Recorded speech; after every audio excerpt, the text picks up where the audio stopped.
আবার ইন্না লিল্লাহ তো আমাকে দেশে মরার দোয়া হয়ে গেছে। কিসের দোয়া? এই যে গত হাটে আমি বাজারে গেছি, বলতেছি যে আলু কত করে, বলতেছি 100 টাকা। আমি মেলা দিন পরে বাজারে গেছি, আমি বলছি ইন্না লিল্লাহি ওয়া ইন্না ইলাইহি রাজিউন, এই বলছি দোকানদার ক্ষিপ্ত হয়ে গেছে এই গত হাটে। ভাই আপনি আমার নিজের গ্রামের মানুষে আমার ব্যবসাটার এত বড় ক্ষতি করলেন, এটা ঠিক হলো না। আমি বললাম যে কি ক্ষতি করছি? কই আপনি তো ব্যবসারে মেরেই ফেলছেন, ব্যবসা মেরেই ফেলছেন। আবার কেউ অ্যাক্সিডেন্ট করছে, আপনি দেখবেন সাধারণ মানুষ যদি আপনার কাছে খবর আসে যে অমুক অ্যাক্সিডেন্ট করছে, আপনি যদি বলেন যে ইন্না লিল্লাহ, যদি না বুঝে রেগে যাবে, ওকে মরছে নাকি, যদি আগে ইন্না লিল্লাহ করি এখন ওরে বাঁচাবে কিরা, তুই তো ইন্না লিল্লাহ কইই ফেলছিস, ও তো আর বাঁচার সুযোগ নাই। বিষয় কি এরকম? কথা বলেন। ইমানদার যখনই কোনো বিপদ আসে তখন কি বলে? ইন্না লিল্লাহ। আর আল্লাহ ইমানদারের উপর যে বিপদ দেন, এই বিপদটাও আমাদের জন্য কল্যাণ। বিপদ আমাদের জন্য কি? আরেকটু জোরে কন। বুখারীর 5645 নম্বর হাদিস, আল্লাহর নবী বললেন, শোনো, আল্লাহ যখন মান ইউরিদিল্লাহু বিহি খায়রা ইউসিব মিনহু, আল্লাহ যার কল্যাণ চায় আল্লাহ তাকে একটু বিপদ দেয় দুনিয়াতে। সুবহানাল্লাহ। কে কল্যাণ চায়? কথা বলেন। কে কল্যাণ চায়? আল্লাহ যার কল্যাণ চান আল্লাহ তাকে দুনিয়ায় একটু বিপদ দেন, আর এই বিপদ দিয়ে আল্লাহ তার পাপ সমূহ মোচন করে দেন। সুবহানাল্লাহ।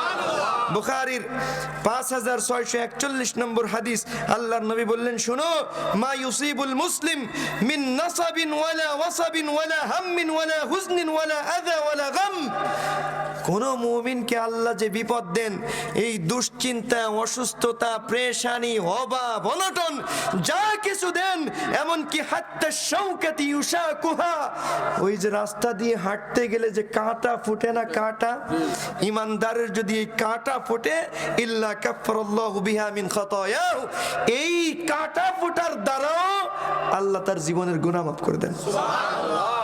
তাহলে কল্যাণ না অকল্যাণ? আর একটু জোরে কোন।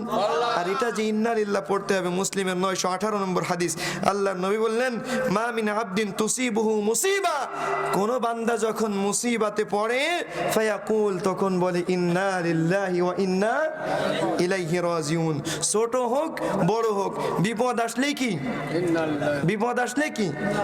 ইন্না লিল্লাহ। মরলেও বাঁচলেও যে কোনো বিপদ আসে মুমিন কি বলবে?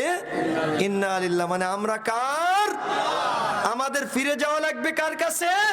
তার মানে এখান থেকে একটা বলিষ্ঠ ভাব আসে, তুমি আমার উপর জুলুম করতে পারো, অত্যাচার করতে পারো, অবিচার করতে পারো, হামলা করতে পারো, মামলা দিতে পারো, কিন্তু দ্বীনের পথ থেকে সরে যাব না।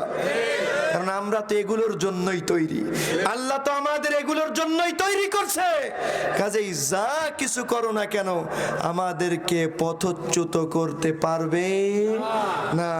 আমরা দেখেছি আমাদের যারা পূর্বসূরি ছিল, ফাঁসির মঞ্চে তারা চলে গেছে হাসির মুখে, তারপরেও জালিমের কাছে মাথা নত করে নাই। ঠিক কি ঠিক না?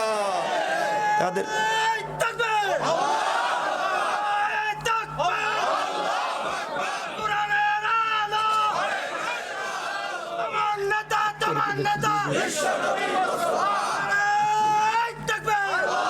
আমার ভাইরা, আপনারা দেখেছেন যে ফাঁসি হবে, পরিবার দেখা করতে গেছে, ভিডিও আপনাদের সকলের কাছে, সে ওই যে তার যে নাতি আছে বেলুন ফুলাই দিচ্ছে, দেখেন নাই? কে বলেন তো? মীর কাশেম আলী। ফাঁসি হবে, ফাঁসির জন্য তার পরিবার গেছে ফাঁসি উপলক্ষে সাক্ষাতে, সেখানে সে তার যে নাতি নাতনি আছে এদের সাথে আনন্দ করতেছে, এবং সে বলতেছে, আমরা ভীত নই, আমরা হতাশ নই, এই জমিনে তাদের রক্তের বিনিময়ে ইসলাম কায়েম হবেই হবে ইনশাআল্লাহ। ঠিক কি ঠিক না? এই বিশ্বাস আমাদের রাখতে হবে, এই ইয়াকিন আমাদের রাখতে হবে। আমরা হতাশ হলে চলবে না। আর কায়েম হওয়া আমরা দেখে যেতে পারি আর না পারি, আমাদের আন্দোলন থেমে যাবে না। 5 তারিখে আমরা সফল হই নাই, 5 তারিখে আমাদের কোনো সফলতা আসে নাই, শুধুমাত্র আল্লাহ সুযোগ করে দিয়েছেন। আগে কথা বলতে পারতাম না, এখন কথা বলতে পারি। কে সুযোগ দিছে? এই সুযোগকে কাজে লাগিয়ে আমাদের সফলতা তখন আসবে যখন ব্যক্তি জীবন থেকে সংসদ পর্যন্ত আল্লাহর কোরআনের আইন দ্বারা পরিচালিত হবে। ঠিক কি ঠিক না? এই বিশ্বাস আমাদের রাখতে হবে, ঠিক কি না? এখানে ভেঙে পড়া যাবে না, হতাশ হওয়া যাবে না, কাপুরুষ হওয়া যাবে না। ইমানদার বীরের জাতি, এরা কাপুরুষ নয়। ঠিক কি ঠিক না? আল্লাহ বলতেছেন এমন যদি করতে পারো, জেনে রাখো এমন যারা করবে, উলাইকা আলাইহিম সালাওয়াতুম মির রাব্বিহিম ওয়া উলাইকা হুমুল মুহতাদুন, এরা আল্লাহর অনুগ্রহের মধ্যে থাকবে, আল্লাহর রহমতের মধ্যে থাকবে, এবং এরাই হলো হেদায়েত প্রাপ্ত। সুবহানাল্লাহ। কারা হেদায়েত প্রাপ্ত? যারা ইকামতে দ্বীন করবে, এর জন্য পরীক্ষা দিবে, ইসলামী রাজনীতি করবে, ইসলামী আন্দোলন করবে, আল্লাহর জমিনে আল্লাহর দ্বীন বিজয়ের চেষ্টা করবে, এরাই হেদায়েত প্রাপ্ত। খানকা নিয়ে পীর মুরিদি করবে, জিকিরের ব্যবসা করবে, রাষ্ট্র নিয়ে কোনো চিন্তা নাই, এগুলো হেদায়েত প্রাপ্ত? কথা বলেন। রাষ্ট্রের চিন্তা যেই সমস্ত পীর বুজুর্গদের মধ্যে নাই, এরা আশিকে ইলাহি, আশিকে রসুল, আশিকে ইসলাম, আশিকে দ্বীন, জাকিরিন, শাকিরিন, যাই বলুক না কেন, এরা প্রত্যেকে টাটকা শয়তান ছাড়া কিছুই না। কি ঠিক না? এটা আমার কথা না, আল্লাহর কথা। কার কথা? আল্লাহর কথা। আল্লাহ বলছেন শুনো, ইন্না কাসীরাম মিনাল আহবারি ওয়ার রুহবান লা ইয়াকুলুনা আমওয়ালান নাস বিল বাতিল। মানুষের মধ্যে এক শ্রেণীর হুজুর থাকবে আর এক শ্রেণীর শাসক থাকবে। লিল্লাহি তাকবীর, লিল্লাহি তাকবীর। প্রধান অতিথির আগমন।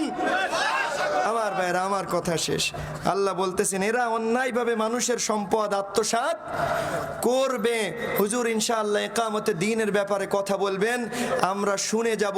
আজকের আলোচনার শিক্ষা হলো, 1 নম্বর, যে কোনো অবস্থায় থাকি, যে কোনো পরিস্থিতিতে থাকি, ধৈর্য হারা হওয়া যাবে না। কি হারা হওয়া যাবে না? আর একটু জোরে বলেন। শাহাদাতের তামান্না অন্তরে লালন করতে হবে। শাহাদাত ছাড়া জান্নাত পাওয়া যাবে না। আল্লাহ আমাদের তৌফিক দান করেন, সকলে বলি আমিন।